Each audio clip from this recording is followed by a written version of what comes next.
Assalamualaikum warahmatullahi wabarakatuh. Hamdan wa syukurillah. Sahabat pecinta Al-Quran yang dirahmati oleh Allah, bersyukur kita kepada Allah atas segala nikmat karunia yang diberikan. Bersolawat kita kepada Rasulullah SAW yang telah memberikan contoh teladan buat kita semua. Sahabat, saya awali dari sebuah kisah. Ketika waktu itu kami berkesempatan mengisi sebuah acara yang dihadiri oleh para ibu-ibu.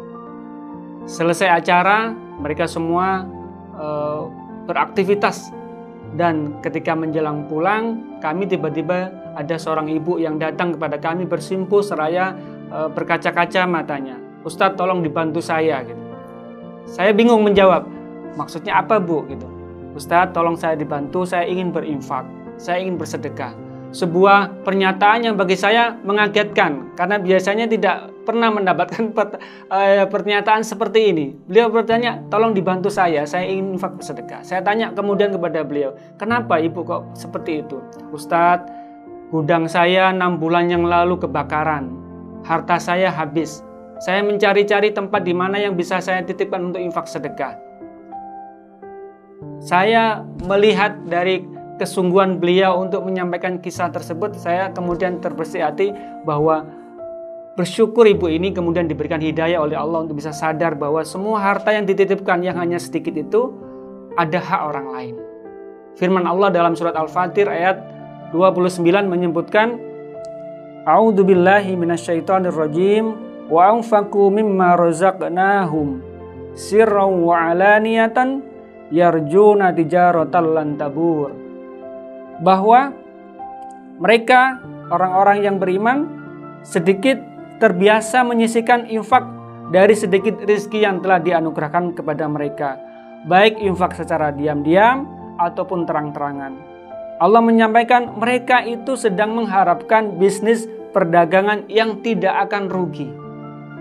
Bagi sebagian teman yang mungkin berpikir bahwa berinfak itu hartanya berkurang dan mengalami kerugian, yakinlah bahwa Allah menyampaikan bahwa berinfak adalah termasuk tijaratan lan tabur, yaitu bisnis perniagaan yang tidak pernah rugi.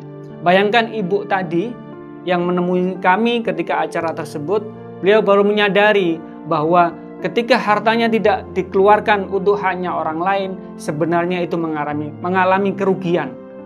Allah akan mengambil harta tersebut dengan cara paksa ataupun sukarela. Sayangnya kalau secara paksa diambil oleh Allah, kita tidak mendapatkan pahala apapun. Tapi kalau kita berikan dengan sukarela, pahala Allah akan datang kepada kita untuk kehidupan kita, kebahagiaan kita, keberkahan kita, ketenangan dan kedamaian hidup kita. Bayangkan apa sih yang paling mahal di dunia ini? Yang paling mahal adalah ketenangan, kedamaian, dan kebahagiaan. Dan itu tidak bisa dibeli dengan harta. Kita kumpulkan harta, tapi itu bisa membawa kepada kerugian, tentu tidak bermanfaat buat kita dan kehidupan kita. Kami mengajak sahabat pecinta Al-Quran, mari sama-sama melakukan perniagaan bersama Allah, yaitu dengan cara berinfak, bersedekah, mengeluarkan sebagian harta yang telah dititipkan Allah kepada kita, kepada orang yang berhak menerimanya. Sahabat pecinta Al-Quran, bulan Ramadan adalah bulan yang sangat diharapkan oleh semua umat Islam, di mana semua amal kebaikan dan amal soleh dilipat gandakan. Saatnya kita senantiasa berinfak. Andai kita semua tahu permintaan orang-orang yang di dalam alam kubur, mereka disebutkan dalam Al-Quran, apa yang akan kamu minta ketika kamu dihidupkan kembali? Mereka hanya minta satu, bukan karirnya, bukan membagi-bagi hartanya, bukan untuk kemudian jabatannya bagus, bukan. Tapi yang mereka minta adalah bagaimana mereka bisa berinfak, bersedekah. Itulah sebuah permintaan yang harus kita perhatikan, bahwa permintaan mereka adalah permintaan yang sudah tidak bisa diwujudkan kembali. Kita yang masih punya kesempatan, mari sama-sama kita melakukan infak. Infak tidak bikin kita rugi. Infak memberikan keuntungan, kebahagiaan, dan kemuliaan.